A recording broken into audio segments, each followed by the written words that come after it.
Assalamualaikum warahmatullahi wabarakatuh. Selamat pagi, siang, sore, ataupun malam. Perkenalkan, kami dari kelompok 4 RBL TPB 4B yang beranggotakan saya, Muhammad Lutfi Aditya dengan NIM 1212779 dari program studi kimia. Lalu ada Audrey Ripka Desmonda Manihuruk dengan NIM 121450103 dari program studi sains data. Lalu ada Syifa Fatona dengan NIM 121450113 dari program studi sains data. Lalu ada Anissa Cahyani Surya dengan NIM 121450114 dari program studi sains data. Dan yang terakhir ada Sasa Rahmalia dengan NIM 121450119 dari program studi sains data. Topik yang akan kami bahas pada RBL kali ini adalah penerapan Fuji Logic motor listrik sederhana pada turboprop helikopter dengan menggunakan prinsip gaya Lorentz. Mesin turboprop pada helikopter adalah mesin turbojet dengan turbin tambahan yang dirancang sedemikian rupa untuk menyerap semburan sisa bahan bakar yang sebelumnya digunakan untuk menggerakkan kompresor. Pada prinsipnya, sisa semburan gas akan digunakan untuk menggerakkan turbin yang dihubungkan ke reduction gear. Biasanya terletak pada bagian depan mesin penggerak baling-baling. Turboprop helikopter ini menggunakan prinsip motor listrik berbasis Fuji Logic dan gaya Lorentz. Motor listrik adalah alat untuk mengubah energi listrik menjadi energi mekanik. Prinsip kerja motor listrik ialah dengan mengubah energi listrik menjadi energi magnetik, di mana perubahan ini dilakukan dengan elektromagnetik, yaitu mengubah energi listrik menjadi magnet. Sesuai sifat magnet, kutub-kutub yang sama akan saling tolak-menolak, sedangkan kutub-kutub yang berbeda akan saling tarik-menarik. Maka dari itu, bila suatu magnet ditempatkan pada poros yang berputar, magnet lainnya akan berputar pada kedudukannya. Ada dua bagian dalam motor listrik, yaitu yang pertama ada stator.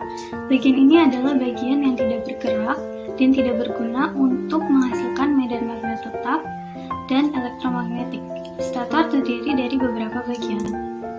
Kemudian yang kedua adalah rotor, yaitu adalah bagian dari motor listrik yang bergerak. Berdasarkan tegangan kerja, motor listrik dibedakan menjadi dua, yaitu motor listrik arus bolak-balik AC dan motor listrik arus searah DC. Jenis motor listrik DC adalah motor listrik yang beroperasi dengan sumber tegangan arus listrik searah. Dalam pengaplikasian turboprop helikopter ini digunakan motor listrik arus searah DC. Motor listrik arus searah DC atau direct current memiliki kumparan medan yang dialiri arus listrik yang dapat menghasilkan medan magnet yang melingkupi kumparan jangkar dengan arah tertentu. Kerja motor DC terjadi jika suatu lilitan jangkar dialiri arus listrik searah dengan arah I di dalam medan magnet B, maka akan terbangkit gaya Lorentz sebesar F sama dengan B dikali I dikali L. Berikut cara menghitung kecepatan sinkron jika yang diketahui frekuensi dan jumlah katupnya. Logika Fuji atau Fuji Logic adalah metodologi sistem kontrol pemecahan masalah yang cocok untuk diimplementasikan pada sistem mulai dari sistem yang sederhana, sistem kecil, embedded system, jaringan PC, multi-channel atau workstation berbasis akuisisi data, dan sistem kontrol. Motor DC termasuk dalam kategori jenis motor yang paling banyak digunakan, baik dalam lingkungan industri, peralatan rumah tangga, hingga kemainan anak-anak. Perkembangan teknologi kontrol juga mengalami banyak kemajuan dari kontrol konvensional ke kontrol otomatik sampai ke kontrol cerdas. Logika Fuji digunakan sebagai sistem kontrol karena proses kendali ini relatif mudah dan fleksibel, dirancang dengan tidak melibatkan model matematis yang rumit dari sistem yang akan dikendalikan. Motor listrik bekerja dengan prinsip gaya Lorentz. Gaya Lorentz merupakan gaya yang ditimbulkan oleh muatan listrik yang bergerak akibat dari arus listrik yang berada dalam sebuah medan magnet. Arus listrik dalam medan magnet akan memberikan sebuah gaya jika kawat yang membawa arus arus dibengkokkan jadi sebuah loop. Salah satu sisi loop didekatkan dengan sisi loop lainnya, sehingga sisi-sisi loop mendapatkan gaya yang berlawanan. Gaya yang berlawanan tersebut akan menghasilkan torsi untuk memutar kumparan. Berikut persamaan umum pada gaya Lorentz. Adapun kaidah tangan kanan pada gaya Lorentz, pada ibu jari menunjukkan sebuah arah arus, kemudian pada ujung-ujung jari untuk menentukan sebuah titiknya, dan untuk telapak tangan merupakan penentu arah medan magnet. Alat dan bahan yang dibutuhkan adalah: yang pertama adalah 2 buah peniti. Yang kedua adalah 2 buah baterai. Yang ketiga adalah 2 buah magnet dengan berbeda variasi. Yang keempat adalah solasi. Yang kelima adalah gunting. Yang keenam adalah kabel untuk mengalirkan arus listrik. Yang ketujuh adalah kawat dengan berbagai variasi lilit. Lilitan yang pertama adalah 10 lilitan. Lilitan kedua adalah 3 lilitan. Lilitan ketiga adalah 5 lilitan. Dan yang terakhir adalah 7 lilitan. Yang kedelapan adalah tempat untuk menaruh baterai. Pada percobaan kali ini dapat dilakukan variasi tegangan dengan menggunakan baterai yang kecil.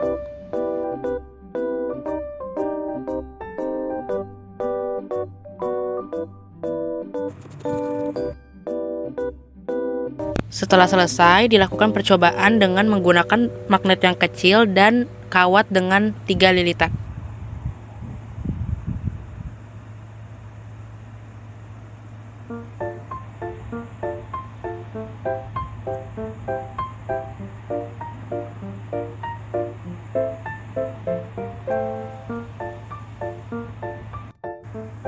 Setelah itu dilakukan dengan menggunakan 5 lilitan.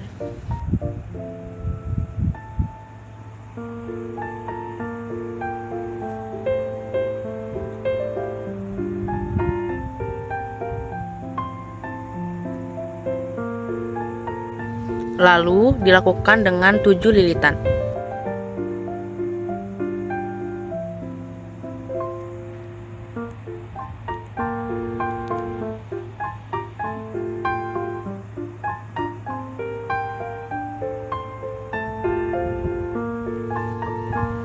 Dan yang terakhir dengan menggunakan 10 lilitan.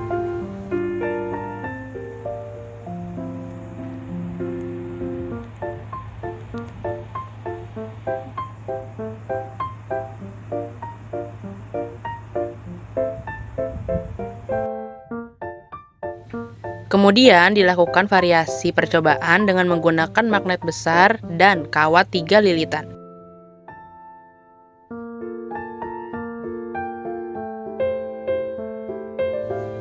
Lalu menggunakan 5 lilitan.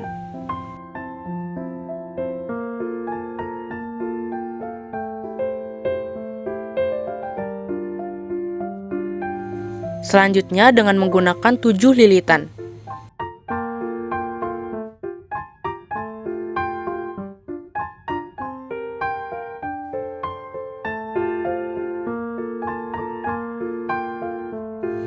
Dan yang terakhir dengan menggunakan 10 lilitan.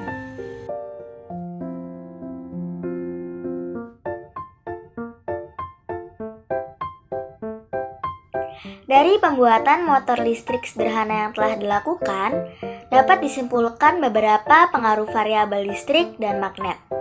Yang pertama yaitu pengaruh terhadap gaya Lorentz, di mana variabel arus listrik dan medan magnet akan menimbulkan gaya Lorentz yang arahnya selalu tegak lurus dengan arah kuat arus listrik yang dilambangkan dengan huruf I dan induksi magnetik yang ada yang dilambangkan dengan huruf B.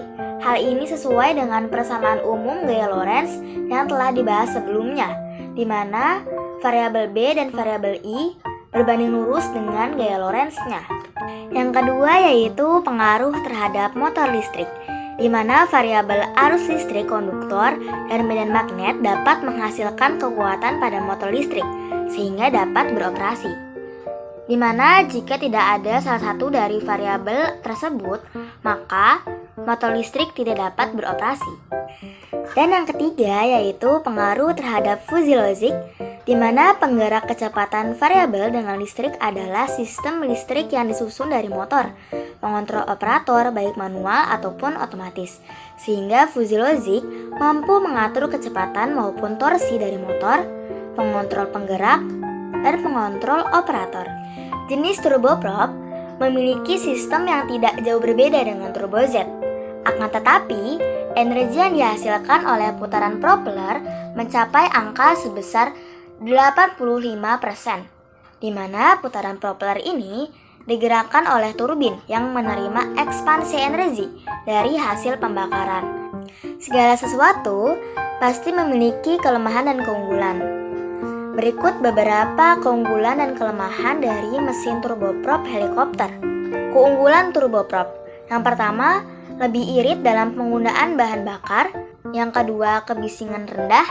Yang ketiga, bisa menempuh jarak yang jauh. Lalu, kelemahan turboprop yang pertama, tidak mampu terbang dengan kecepatan tinggi. Yang kedua, memerlukan ruangan yang lebih luas. Adapun beberapa saran pengembangan atau analisa untuk kedepannya agar dapat menguji kondisi turboprop helikopter berbasis fuzzy logic dan motor listrik dengan menggunakan prinsip Gaya-Lorentz, sebaiknya ditambahkan beberapa lilitan pada mesin turbojet agar torsi yang terjadi akan memiliki kecepatan yang lebih tinggi atau kecepatan yang lebih maksimal.